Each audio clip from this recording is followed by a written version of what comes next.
Hello everybody, and welcome to another video. This video right here is on my ZBrush model of Pumpkinhead. And as you can see, he's kind of just with his arms out and standing there. This model is pretty old. I'd say it goes back to 2013. I did him for a 3D Total competition or something. It was a Halloween challenge or something like that, if my memory serves right. And it was asking to put two different genres together. And I chose like Ghostbusters and Pumpkinhead.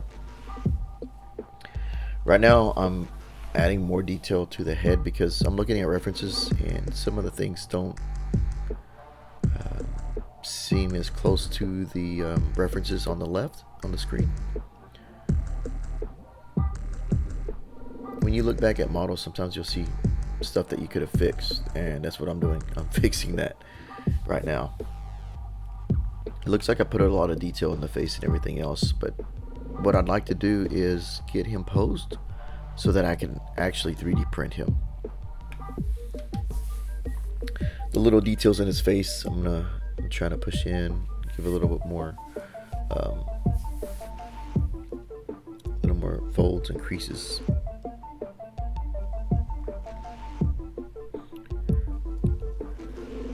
You can see I'm starting to push a little more on the gums.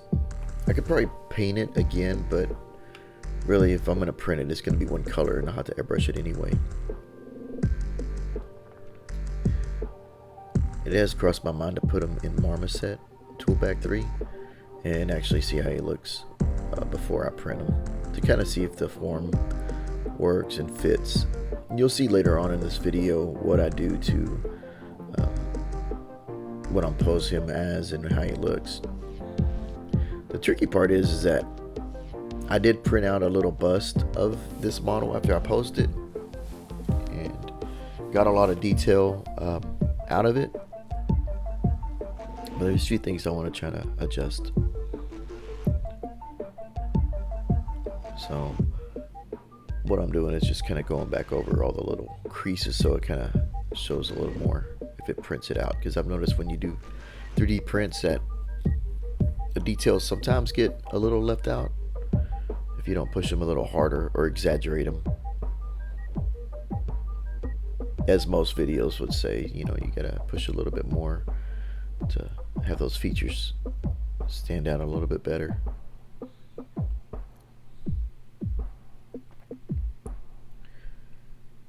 I had posed them before, but as a Ghostbuster with the backpack. It'd be pretty fun to print the backpack.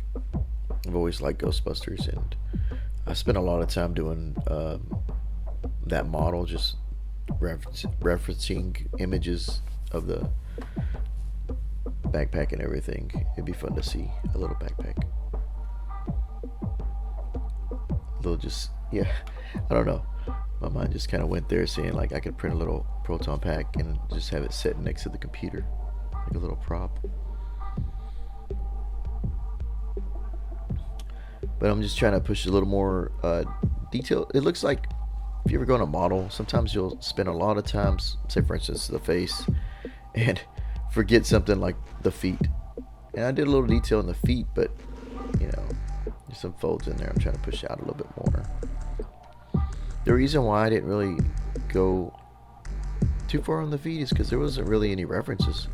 All the references I found were mainly of his face, and I guess that movie always kind of hid the creature a lot. You rarely see the creature, and when you do, it's just, I probably have to go back and watch the movie again, but from all the references I saw, it was just a tease.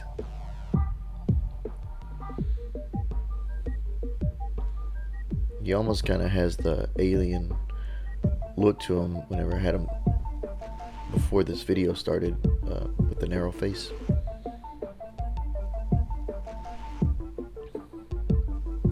I worry about the teeth when I print them. Hopefully I can keep them from losing resolution and doing an actual clean print of it.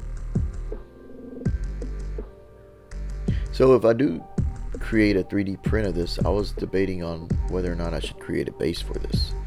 That way he has something to stand on and actually won't flop over. Make little support or keys to make him prop into the base. The other question I had to myself was, should I try printing them as one big piece or do them in pieces? A lot of times you'll see videos where they do them in pieces so they can print them bigger, but honestly I don't really need them too big. I just want to print them. I say that now. Fast forward in a few months, I'm like, now I'm printing him bigger. So stay tuned for that. Probably it's kind of like planted a seed in my mind already. So I kind of changed the shading to where I can look around at the details and see what he looks like whenever I post him. Well, no, actually ZBrush did that, but it still kind of helps.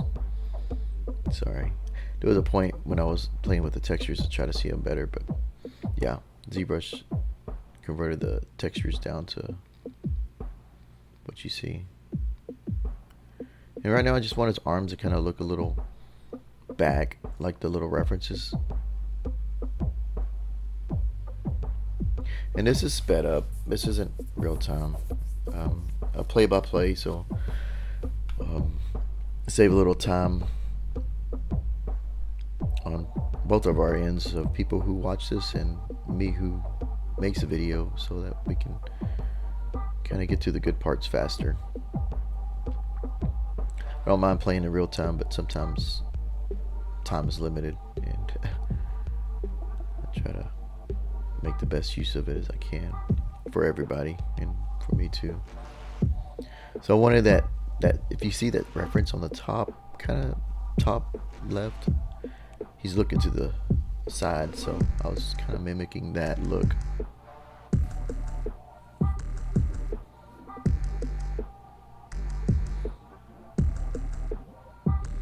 I did this once before, and I leave these, you can see right there, the little nails.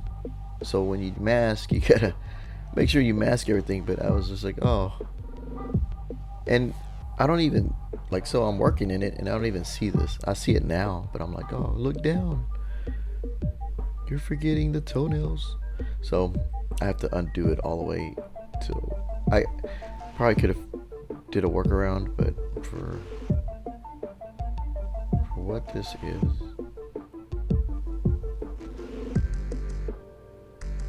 so I look at the model, I'm like, what are those toenails? Rewind, let's do it again. At least I didn't find out like a day later and say like, oh, he has no toenails. I would have found a way to make it work, but so his little brain sack, I was trying to keep him from touching that arm. I think in the end he still does. I don't know if that's gonna make an issue with the pocket if I use a resin. I'm trying to make him upright like that pose. Plus if he's slouching too much, I'm afraid that he'll fall over even if I do a support base. I don't want him to be too heavy. I'm debating on if I should hollow him out fully or if I do a miniature version of him, leave him solid. So we'll see. It's always interesting getting from both points. Trying to get his foot. His foot is almost like a I don't know, just a weird creature. So I'm just trying to get him to get a little bit more weight on the back leg, so he doesn't look like he's off balance. So I'm just gonna give him a little support. The tail I also plan to use as another kind of weight in a bit, kind of like not sticking back out. So putting the feet upright. If I do a base, you're not going to really see the bottom of his feet. He's going to be sunken into the whatever base platform I have. I kind of try to make him work, but I don't know. It's just such a weird creature. Gotta move the pivot.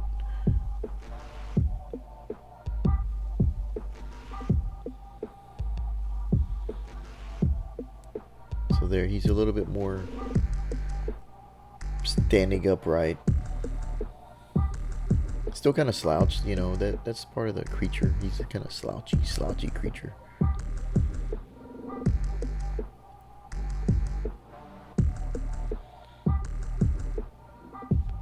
His fingers are so long. I hope they print okay. We'll see what happens with that too. It's always like gonna be a mystery. Trying to randomize them a little bit, trying to make these fingers.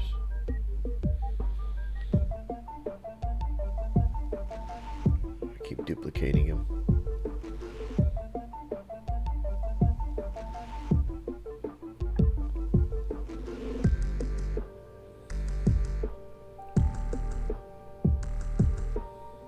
I'm kind of curious to see how much detail carries over. The little miniature I printed actually carried over a lot of detail, and it was only like 30 millimeter, probably, yeah, about 30 or 35 millimeters tall.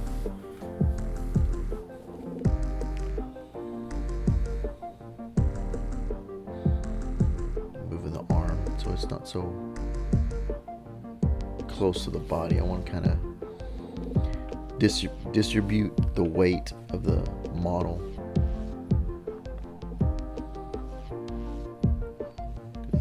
He's gonna be, his head's so big, it's gonna be, if I don't hollow that out, it's just gonna be like real awkward if he doesn't stand up even with his own base. I mean, I'd have to make some pretty deep, you know, little keys to make him stick just right. But here he is, he's getting there.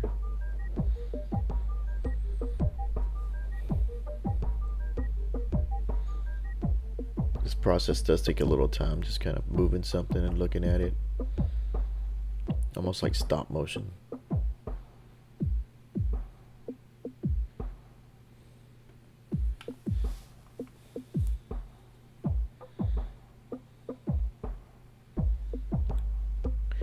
I used to use the other transform tool.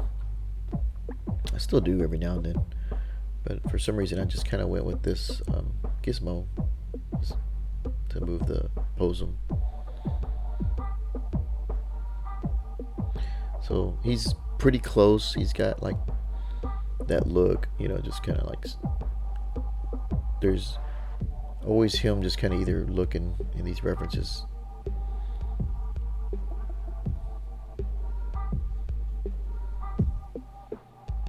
So there he goes.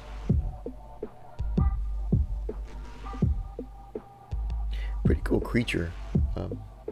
It's fun to model. I always like these horror model creatures and all the detail that the people put into them. They're fun. But yeah, this is an old model I dug up, and it's been on my mind to kind of touch back on it. And since I upgraded my machine, I don't really have a limit to a lot of the things that were like roadblocking me on my older machine that I had been using ZBrush in. You get a little frustrating whenever your machine is telling you like can't do this, or it's slower than it should be, and that kind of helps having a good some power under it.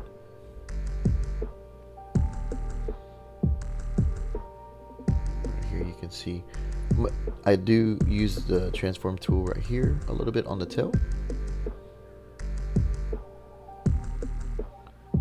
Gives you a little bit more,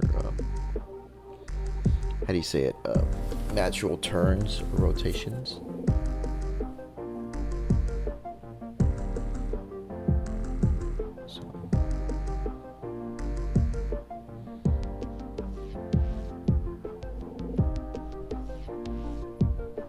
So the tail I kind of wanted to kind of sweep around a little bit. That's what I'm doing here.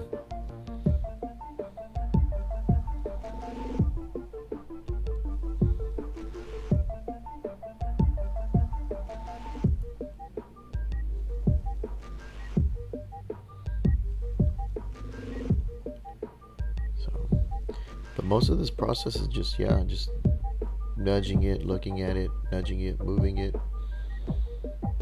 just getting it to be comfortable.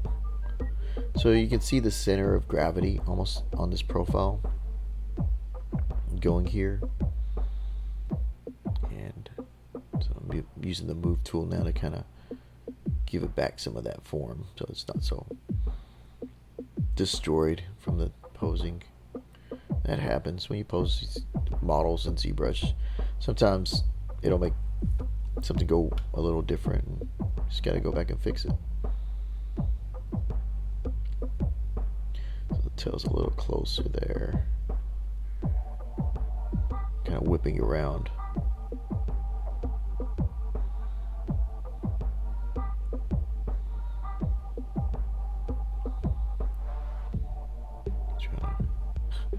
Trying to get him to bend correctly. There it goes. Slightly things. So yeah, you can see I jump back and forth between the transpose and the gizmo.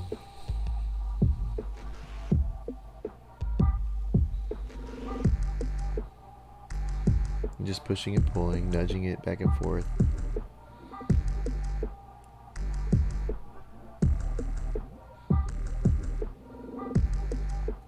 But most of it, yeah, it's just the details were there. It's just this model's been on my hard drive for so long.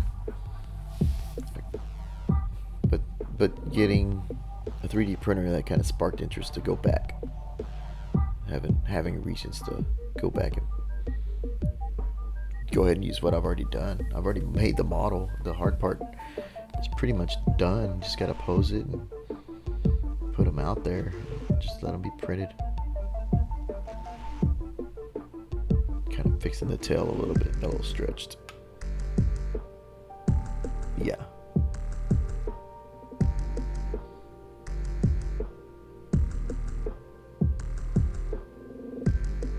That big old head. It's funny. I guess that he has little big goofy feet. But a fun character. Hopefully this was informative as far as, you know, just doing a pose of a character. I'll try to do a base pretty soon. Hopefully that kind of gives a little bit more idea why I posed them like this. Give them some something to stand on. Yeah, I'm already kind of making my mind up to do a base. So, but yeah, I'll just pushing and pulling. So I'm trying to make him not symmetrical either on his face. I'm trying to make his features on his face a little different, because if you use symmetry too much, it gives that CG feel. So you gotta move stuff around to make it feel a little bit more not so computerized. Yeah, there's that memory pop up. Say, hey, it's all good. So yeah, that's most of this video. That's pretty much what I have for today. Hopefully I can post something soon on the base of what I plan to make. I have a few references that you can't see on the left, but I did find something. Whether or not I use it or just go with something a little different, it'll depend. But yeah, right now it's just pushing and pulling back and forth. So